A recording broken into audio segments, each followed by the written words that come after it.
खबर अभी अभी देख रहे हैं आप, और आज हम स्वामी ज्ञानानंद जी से आपकी बातचीत करवाएंगे, जो कि जगत गुरु शंकराचार्य ज्योतिर्मठ अवान्तर से संबंध रखते हैं। और स्वागत है सर आपका खबर में। स्वामी ज्ञानानंद तीर्थ ज्योतिर्मठ अवान्तर भानपुरा पीठ। शंकराचार्य जी, जैसे आज का युवा जो है, जो आध्यात्मिक से पिछड़ता जा रहा है, और उसको आध्यात्मिक से जोड़ने के लिए किस तरह से प्रयास किए जाते हैं? स्वामी जी, देश में 4 मठ हैं और आपका जानकारी के अनुसार 5वां मठ है, किस तरह से देखते हैं? तो शंकराचार्य जी, आज जो समाज में बढ़ती हुई हिंसा और तनाव को रोकने के लिए किस तरह से प्रयास? शंकराचार्य जी, आज का जो युवा है भौतिकता में उलझा हुआ है, आध्यात्मिक की ओर ले जाने के लिए किस तरह से? आज जो आपके जीवन से ऐसी कौन सी प्रेरणा है जो आज के युवा के लिए आदर्श बन सकती है? हमारे आपके अनुसार जो आध्यात्मिक की बात करें, आध्यात्मिक भविष्य की सबसे बड़ी चुनौती क्या है? बहुत शंकराचार्य जी, हिमाचल प्रदेश में आप देवभूमि में मौजूद रहते हैं, आते रहते हैं, यहाँ पर इस स्थान पर भी आते रहते और हैं। हिमाचल प्रदेश का मंडी जिला है, छोटी काशी के नाम से जाना जाता है। सबसे ज्यादा शिव मंदिर है वहाँ पे। परंतु हिमाचल प्रदेश के मंडी और कुल्लू में ही इतनी आपदा क्यों आई, क्या मानते, क्या खबर अभी अभी देख रहे हैं आप, और आज हम स्वामी ज्ञानानंद जी से आपकी बातचीत करवाएंगे, जो कि जगत गुरु शंकराचार्य ज्योतिर्मठ अवान्तर से संबंध रखते हैं। और स्वागत है सर आपका खबर में। स्वामी ज्ञानानंद तीर्थ ज्योतिर्मठ अवान्तर भानपुरा पीठ। शंकराचार्य जी, जैसे आज का युवा जो है, जो आध्यात्मिक से पिछड़ता जा रहा है, और उसको आध्यात्मिक से जोड़ने के लिए किस तरह से प्रयास किए जा सकते हैं? हमारी भारतीय संस्कृति को फॉलो करना पड़ेगा। हमारी भारतीय संस्कृति प्रातःकाल सूर्योदय में ब्रह्म मुहूर्त में उठने का, शौच स्नान का, संध्या, देवार्चन, शिवार्चन के साथ जुड़ करके अपने जीवन को आगे बढ़ाने के लिए होता है। युवाओं को नशा से दूर रखना और अपने जीवन का समय का सदुपयोग करना, सेवा, समय, श्रम और साधना, ये तीनों उनको अपने आप में सार्थक करने पड़ेंगे। स्वामी जी, देश में 4 मठ हैं और आपका जानकारी के अनुसार 5वां मठ है, किस तरह से देखते हैं? ज्योतिर्मठ के परम पूज्य जगत गुरु शंकराचार्य स्वनाम धन स्वामी विश्वेश्वरानंद गिरी जी महाराज जी को अहिल्याबाई होलकर अपने स्टेट भानपुरा में आज से लगभग 250 वर्ष पूर्व स्थापित किया था।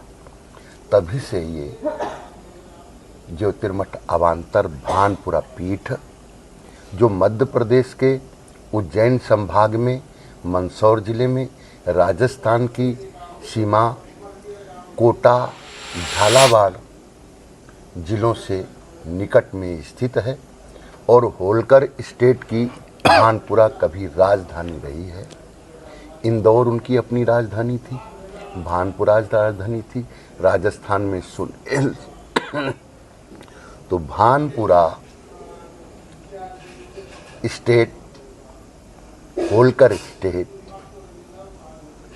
यशवंतराव जी होलकर समय में अहिल्याबाई जी ने जगत गुरु शंकराचार्य बद्रिकाश्रम को भानपुरा में प्रतिष्ठित किया था कि जब इधर बर्फ पड़ती है उस समय आप यहाँ पर विराजित रहे।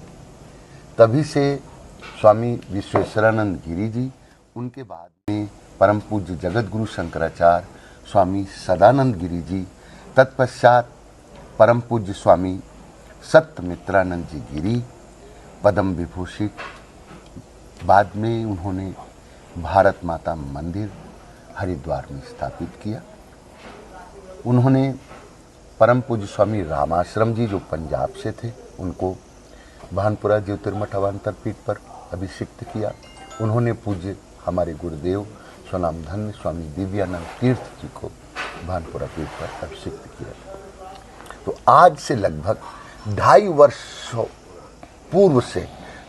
वर्ष पूर्व से ये भानपुरा पीठ ज्योतिर्मठ अवान्तर प्रतिष्ठित है। तो शंकराचार्य जी, आज जो समाज में बढ़ती हुई हिंसा और तनाव को रोकने के लिए किस तरह से प्रयास रहेंगे? दयाम सर्वभूतेषु, सचराचर प्राणियों पर दया करना। हिंसा को रोकने के दो तरीके हैं। एक जिंघान संतम जिंघान सीन्यान तेन्हा ब्रह्मवा भवे। अगर कहीं कोई जघन्यता है और उस जघन्यता को आतंक है कहीं, तो उस आतंक को नमस्कार करके शांत नहीं किया जा सकता है। उस आतंक को आतंक के स्वरूप से ही शांत किया जा सकता है।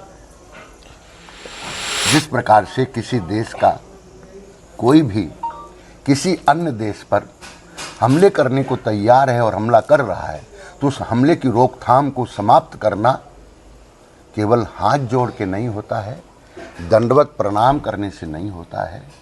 महाभारत की इसी घटना विश्वव्यापक प्रसिद्ध है। तो हिंसा को रोकने का कार्य हिंसा से होता है, दूसरा दया से होता है। शंकराचार्य जी, आज का जो युवा है भौतिकता में उलझा हुआ है, आध्यात्मिक की ओर ले जाने के लिए किस तरह से प्रयास रहेंगे? ये 4 पुरुषार्थ हैं: धर्म, अर्थ, काम और मोक्ष। अर्थ को धर्म की ओर जोड़ लीजिएगा, मोड़ लीजिएगा, और काम को मोक्ष की ओर।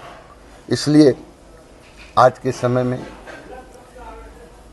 क्योंकि युवा पीढ़ी अपने माता और पिता के, अपने परिवार के महानुभावों के वाक्यों को हृदयंगम करने में अभिरुचि नहीं रख रहा है। जब तक युवा अपने माता पिता के वचनों का पालन करने में सक्षम नहीं रहेंगे, तब तक युवाओं का विकास नहीं है। भौतिकता से कभी भी इसको प्राप्त किया नहीं गया है। क्यों? अर्थ कामेषु सक्तानाम धर्म ज्ञानम च विधीयते धर्मम जिज्ञासमानानाम प्रमाणम परमम श्रुति। अर्थ और काम, वासना, इनमें अर्थ और वासना में जिसकी आसक्ति है, अर्थ कामेषु आसक्ता नाम धर्म ज्ञानम च विधीयते, उनको भी धर्म और मोक्ष के मार्ग का अनुसरण पालन करना होगा, तभी वो समर्थ और सक्षम हो सकते। शंकराचार्य जी, आज जो आपके जीवन से ऐसी कौन सी प्रेरणा है जो आज के युवा के लिए आदर्श बन सकती है? हमारे जीवन की प्रेरणाएं तो बहुत हैं। हमने बचपन में साधु हुआ। संवत 11 का हमारा जन्म है, तदनुसार 1955 का, और मैं 68 में साधु हुआ। 68 से लेकर के अभी तक बहुत महापुरुषों की सेवाएं की। इसलिए सबसे पहली बात तो आती है सेवा की। सबसे पहले सेवा। और सेवा के बदले में कुछ चाहना नहीं होती है, उसके बदले में प्राप्त करने की इच्छा नहीं होनी चाहिए। साधु सेवा, माता पिता की सेवा के बारे में मैं बहुत कह नहीं सकता हूं कि छोटी अवस्था थी और घर से निकल गया था पढ़ाई के डर। संन्यास की प्रेरणा कहाँ से मिली आपको? संन्यास की प्रेरणा तो हमारे परिवार में संत महापुरुष पधारते रहते थे। संतों का सानिध्य बचपन में प्राप्त था। इस हेतु से कोई विचार करके साधु बनने के लिए नहीं चला हुआ था। साधु संतों के सानिध्य में रह जाने से साधुता की वृद्धि हो गई। कोई निश्चय नहीं किया हुआ था कि अपने को साधु बनना है तत्समय में। अब तो साधु हूं और सभी को साधु बनने के लिए प्रेरित भी करता हूं कि आ जाओ धर्म और राष्ट्र के लिए। तो आप लोगों को भी और आपके इस चैनल के माध्यम से भी प्रेरणा देता हूं कि वास्तविक जीवन का आनंद और शांति साधुता में ही है। आपके अनुसार जो आध्यात्मिक की बात करें, आध्यात्मिक भविष्य की सबसे बड़ी चुनौती क्या है? बहुत कठिनाइयाँ हैं। खेती करना सरल है, व्यापार करना सरल है, अर्थ प्राप्त करना सरल है, पर साधुता सरल नहीं, सरल नहीं है। सरल नहीं है, सरल नहीं है। बहुत कठिनाइयों का सामना करना पड़ता बहुत कठिनाइयों का सामना करना पड़ता है और सहना पड़ता है। क्या है? महापुरुषों के वचनों को समझना पड़ता है। वो आज्ञा जो देते हैं उसका तो पालन करना ही है, जो आज्ञा नहीं दे रहे हैं उसको उनके हाव भाव चेष्टा से समझ करके उस कार्य को करना होता है। कोई आपका एक्सपीरियंस, कोई बड़ी चुनौती? बहुत बहुत बड़ी बड़ी लंबी किताब हो जाएगी और ये अध्याय बड़ा हो जाएगा। आप को जनता को बताने के लिए बहुत समय चाहिए। अच्छा, शंकराचार्य जी, हिमाचल प्रदेश में आप देवभूमि में आते ही रहते हैं, आते ही रहते हैं, यहाँ पर इस मौजूद स्थान हैं। पर भी आते रहते और हैं। हिमाचल प्रदेश का मंडी जिला है जी। छोटी काशी के नाम से जाना जी, जाता है। मंडी भी जा चुका हूँ। सबसे ज्यादा शिव मंदिर है वहाँ पे। जी जी। परंतु हिमाचल प्रदेश के मंडी और कुल्लू में ही इतनी आपदा क्यों आई? क्या मानते, क्या कारण मानते? सबसे पहले केवल हिमाचल ही नहीं, पूरे भारत के लोगों को वर्षा के जल को निकास विशिष्ट रूप से हो। पहले समय में नाले इतने हुआ करते थे, वर्षा के जल के निकास के रास्ते हुआ करते थे। सरकार भी गोचर भूमि छोड़ती थी। गोचर भूमि के साथ साथ वर्षा ऋतु के जल का प्रवाह निकलने के लिए बहुत हर ग्राम में, हर घर में अपनी घर की अपनी नाली हुआ करती थी, गांव का अपना नाला हुआ करता था। लोगों ने अतिक्रमण किया है, सरकार ने उनको अनुमति दिया हुआ है, तो जिसके कारण उस अतिक्रमण का परिणाम ये है विकास के साथ विनाश। तो हमने और जो है आपकी बातचीत करवाई, और जो शंकराचार्य जी हैं। और कुछ बारिश के बारे में कहना चाहेंगे? समष्टि ईशाम सर्वेशाम, ये समष्टि है, ईश्वर है। और हिमाचल की तो माता पिता ही माता पार्वती और भगवान शंकर हैं। माता पार्वती, पिता भगवान शंकर। तो माता पार्वती भगवान शंकर की आराधना के साथ साथ शराबबंदी होनी चाहिए। लोग साधना की अपेक्षा जो पिकनिक के लिए आ रहे हैं, इन पर प्रतिबंध होना चाहिए। शासन को जो इनके द्वारा धन प्राप्त हो रहा है उसमें भली कमी रह जाए, सरकार को सहना चाहिए। इस प्रकार के कार्यों की अनुमति बंद करना चाहिए। जो लोग दर्शनार्थी हैं वो केवल दर्शन के लिए, साधना के लिए पधारें। माता पार्वती जी ने तपस्या की हुई है, इसलिए जो माताएं अन्य राज्यों से या अपने हिमाचल की हैं वो प्रारंभ काल में तपस्या के द्वारा विकास को रास्ता प्रदान करें। साथ ही अन्य पुरुष वर्ग भी साधना रत हो, यहाँ आकर के जीवन की शांति प्राप्त करने का लक्ष्य रखें। मार्ग में अनेक प्रकार से जो बाधाएं उत्पन्न करते हैं उनकी सोच बदलनी होगी। हम यहाँ आते रहते हैं, यहाँ हमारे इस पर्वत पर भी यहाँ अनेकों बार हमको मना करना पड़ता है शराब के लिए। हमने बहुत बार फ़ोन के माध्यम से यहाँ के जिला प्रशासन को सूचनाएं दी, लेकिन हमारे जिला प्रशासन का एक भी ऐसा कोई भी मेंबर उस समय नहीं आता है। पर गांव के लोग आकर के गांव के लोगों को फ़ोन करते हैं तो आ जाते हैं, भैया देखो यहाँ पर इस रास्ते में इतने बालक बालिकाएं बैठे हैं, एकांत में बैठे हैं, इनके पास अखाद्य है, इनके पास। तो वो गांव वाले आके उनको समझाते हैं यहाँ की अपनी भाषा में। फिर भी कई बार उनके बहानों की हवा निकालनी पड़ती है।